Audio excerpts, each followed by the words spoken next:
நம்ம யோகா பண்றனால மெயினா வந்து உங்களோட பெல்விக் ஃப்ளோ ஸ்ட்ரென்தன் ஆகும். ஓகே. ஓகேங்களா?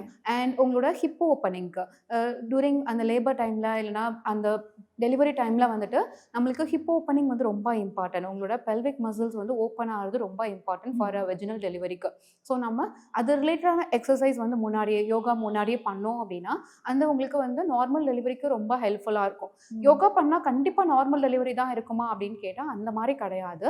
So okay. உங்களுக்கு நார்மல் டெலிவரிக்கு நெறைய சான்சஸ் இருக்கும். ஆனா, ம். அத விட நெறைய பெனிஃபிட்ஸ் இருக்கும். உங்களால வந்துட்டு அந்த லேபர் டைம் டியூரேஷன்ஸ் வந்து ரொம்ப கம்மியா இருக்கும். நீங்க வந்து இதுக்கு முன்னாடி நீங்க யோகா பண்ணீங்க அப்டின்னா வந்துட்டு, அந்த லேபரோட டியூரேஷன் ரொம்ப கம்மியா இருக்கும்.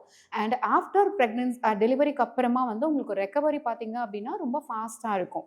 ஓகேங்களா? அந்த உங்களுக்கு அந்த வூண்ட் ஹீலிங்கா இருக்கட்டும், ஸோ எல்லாமே ரொம்ப ஃபாஸ்ட்டா இருக்கும். அண்ட் உங்களோட மசில் ஸ்ட்ரெங்தனிங்க்கும். ஏன்னா, ம். டூரிங் நம்ம பிரெக்னன்சி அப்போ என்ன ஆகும்னா, ரிலாக்ஸிங்கிற ஒரு ஹார்மோன் வந்து ப்ரொடியூஸ் ஆகும். அந்த ஹார்மோன் வந்து உங்களோட போன்ஸோட ஃப்ளெக்சிபிலிட்டி வந்து அதாவது பெல்விக் போன் ஓப்பன் ஆறதுக்காண்டி அந்த ஹார்மோன் செக்ரேட் ஆகும். ம். அது அப்போ அந்த டைமிங்ல பார்த்தீங்கன்னா, உங்களுக்கு உங்களோட போனோட ஃப்ளெக்சிபிலிட்டி வந்து ரொம்ப கம்மியா இருக்கும். ம். போன் வந்து ரொம்ப வீக்கா இருக்கிற மாரி ம். இருக்கும். ம். ஓகே. ஸோ அப்போ நீங்க அந்த டைமிங்ல எக்சர்சைஸ் பண்றது வந்து உங்களோட மசில்ஸ் வந்து ஸ்ட்ரெங்தன் பண்றதுக்கு ரொம்ப ஹெல்ப்ஃபுல்லா இருக்கும். ஓகே. ஓகே. ஸோ கண்டிப்பா வந்து பிரெக்னன்சி அப்போ வந்து யோகா பண்ணலாம். இது வந்து உங்களுக்கு நேச்சுரல் டெலிவரிக்கு ஹெல்ப்ஃபுல்லா இருக்கும். அண்ட் ஆஃப்டர் டெலிவரிக்கு அப்புறமா உங்களோட ரெக்கவரி வந்துட்டு சீக்கிரமா இருக்கிறதுக்கும் இது ரொம்ப ஹெல்ப்ஃபுல்லா